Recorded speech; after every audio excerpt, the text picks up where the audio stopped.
আমরা মেনে নিচ্ছিলাম। কেউ মিথ্যা বলেনি, ওদের নিজের তপস্যা ভক্তির দ্বারা ভগবানকে যেটা অনুভব করছে সেই অনুভবটা এসে ভগবানের রূপটাকে এসে বলছে আমাদেরকে।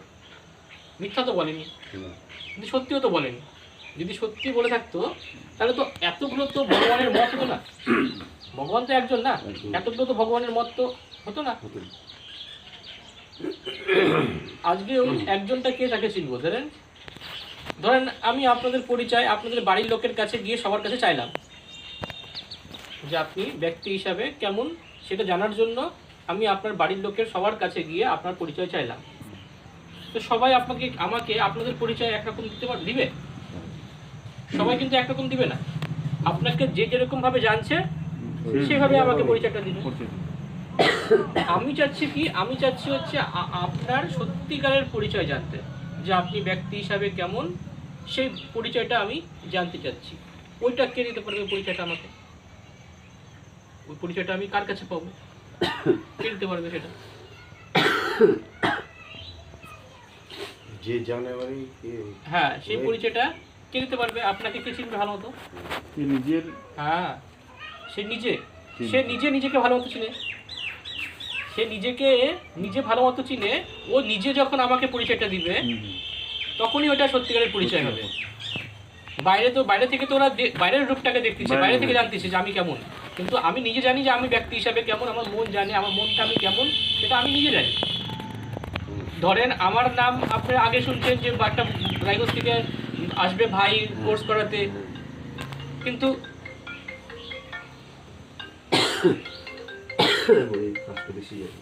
ওম শান্তি।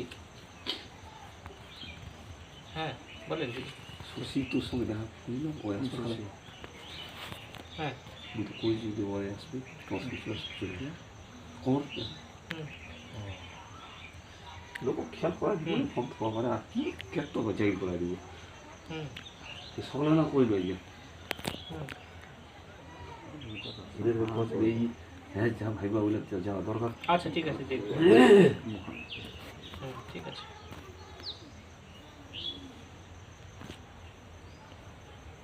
ধরেন আমি যতক্ষণ না আসছিলাম ততক্ষণ আমার খালি পরিচয় জানছিলেন যে ও ভাই আসবে, ও দিদি আসবে। সম্পূর্ণভাবে আমাকে চিনতে পারেননি, জানছিলেন যে আসবে। যখন আমি নিজে এসে পরিচয় দিলাম তখন আমাকে সম্পূর্ণভাবে আপনি সত্যিকারে চিনতে পারলেন। মানে এটাই হচ্ছে আমার আপনাদের কাছে সত্যিকারের পরিচয়, যে আমাকে চিনলেন আপনি সামনাসামনি দেখে।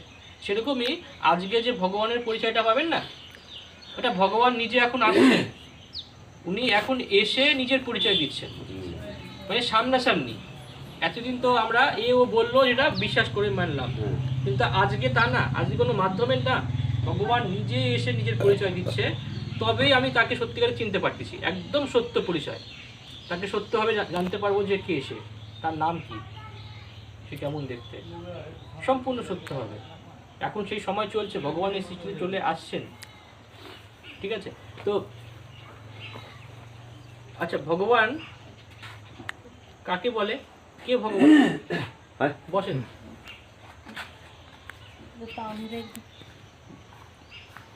ভগবান কাকে বলা হয়? যে বিশ্বের সর্বশক্তিমান তাকে তো ভগবান বলা হয়। মানে বিশ্বের সর্বোচ্চ সত্তা, মানে ওনার উপরে কেউ নাই। সে সবার বাপ, সববার বাপ।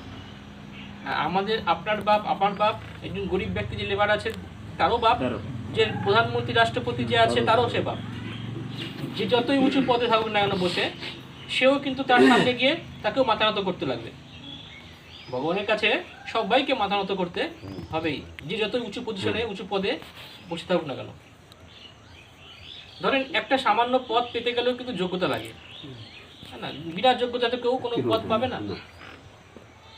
যে ভগবানের সিটে যে বসবে, যে ভগবান হবে, তার মধ্যে তো কিছু যোগ্যতা থাকা উচিত, তবে তো সে ভগবান হইতে পারছে না, তবে তো সে ভগবানের সিটে বসছে। তো এতদিন তো আমরা যেটা বললো সেটাই বিশ্বাস করলাম, মানলাম, কিন্তু আজকে একটু জ্ঞানের চোখ খুলে দেখি যে ভগবান কে হতে পারে না। একটু বুদ্ধি লাগাই যে ভগবানের মধ্যে যে বিশেষতাগুলো থাকা উচিত, সেই বিশেষতাগুলো যার মধ্যে থাকবে সেই তো ভগবান হবে। সবার প্রথম বিশেষতা থাকা উচিত যে যিনি ভগবান হবে তিনি সর্বধর্ম মান্য হবে। তাকেই তো ভগবান বলা হবে নাকি?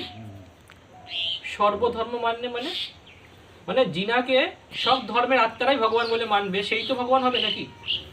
হ্যাঁ তো তাই না? ভগবান তো আলাদা আলাদা হবে না, হিন্দুদের আলাদা, মুসলিমদের, খ্রিস্টানদের এরকম আলাদা আলাদা হবে না। জিনাকে সব ধর্মের আত্মারাই ভগবান বলে মানতেছে, সেই তো ভগবান হবে। এর প্রথম গুণ থাকা উচিত তার মধ্যে। দ্বিতীয় গুণ থাকা উচিত মানে যে ভগবান হবে সে সর্বোচ্চ হওয়া উচিত। সর্বোচ্চ বলতে ভগবানের উপরে কেউ থাকবে? ভগবানের উপরে ভগবানের মা বাপ, ভগবানের শিক্ষক, ভগবানের গুরু, এরকম ভগবানের উপরে কেউ থাকবে? ভগবানের উপরে যদি কেউ থাকে তো সে তো ভগবান, তার থেকে বড় ভগবান আছে না। ভগবানের উপরে কেউ নাই। ভগবান তিনি সবার মা বাপ, তিনি